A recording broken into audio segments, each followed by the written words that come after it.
দীর্ঘ ১৫ বছর ধরে ফ্যাসিস্ট সরকারের পালিত সন্ত্রাসী লীগের দমন নিপীড়নে দুর্বিষহ হয়ে উঠেছিল সাধারণ মানুষের জীবন। সারাক্ষণই হামলা ও নির্যাতনের আশঙ্কায় দিন কাটত তাদের। রাজনৈতিক অন্যান্য দলগুলোর চিহ্ন চিরতরে মুছে দিতে তাদের কর্মীদের উপর চলত পাশবিক নির্যাতন। ফলে কেউ হারাত প্রাণ, কেউ বা সারা জীবনের জন্য শয্যাশায়ী হয়ে পড়ত। তেমনি একজন হতভাগা লক্ষ্মীপুর সদর উপজেলার রামারখিল গ্রামের বাসিন্দা ও সাবেক ইউনিয়ন ছাত্রদলের যুগ্ম আহ্বায়ক সুলতান বাপ্পি।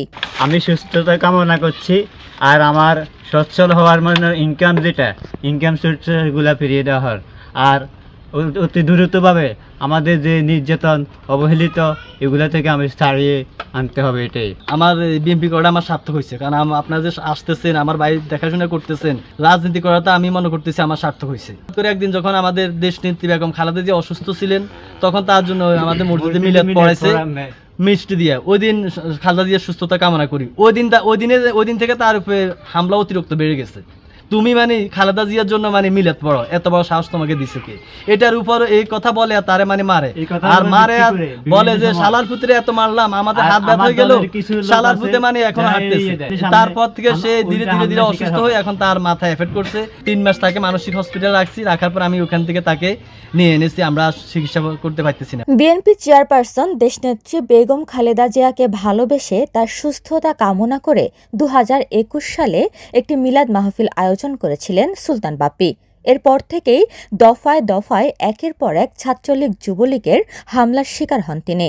মাথায় গুরুতর আঘাত পাওয়ায় ধীরে ধীরে মানসিক ভারসাম্য হারান তিনি। বছরের পর বছর শেকলে বন্দী করে রাখায় ক্ষত তৈরি হয় কোমরের নিচের অংশে। অর্থের অভাবে চিকিৎসা না হওয়ায় দিন দিন মৃত্যুর দিকে এগোচ্ছিলেন তিনি। সুলতান বাপ্পি আমার একজন রাজনৈতিক সহযোদ্ধা। দীর্ঘদিন বাপ্পি আমার সাথে বাপ্পি ইউনিয়ন ছাত্রদলের কাজ করছে।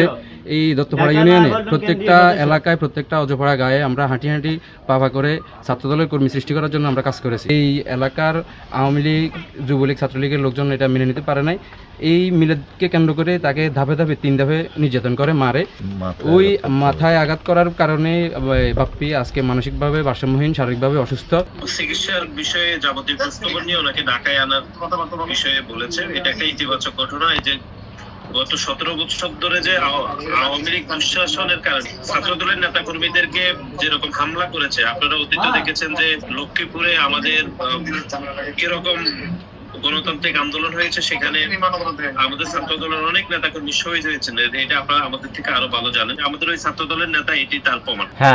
আমরা চিকিৎসার খবর রাখবো, ঢাকা আসলে আমরা দেখাশোনা করবো ইনশাআল্লাহ। সম্প্রতি বিষয়টি গণমাধ্যমে প্রকাশিত হলে বিএনপির ভারপ্রাপ্ত চেয়ারম্যান তারেক রহমানের নজরে আসে।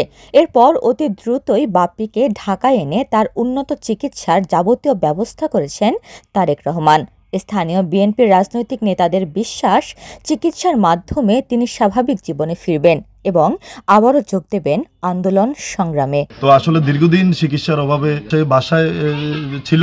আমাদের মিডিয়ার, ইলেকট্রনিক মিডিয়া এবং প্রিন্ট মিডিয়ার মাধ্যমে, ফেসবুকের মাধ্যমে আমাদের কেন্দ্রীয় ছাত্রদলের দৃষ্টিগোচর হয় এবং সেটি আমাদের দেশ নায়ক তারেক রহমানের দৃষ্টিগোচরে আসলে তিনি তার সম্পূর্ণ চিকিৎসার দায়িত্ব বহন করেন। ইনশাআল্লাহ উন্নত চিকিৎসার জন্য সে ঢাকায় যাবে।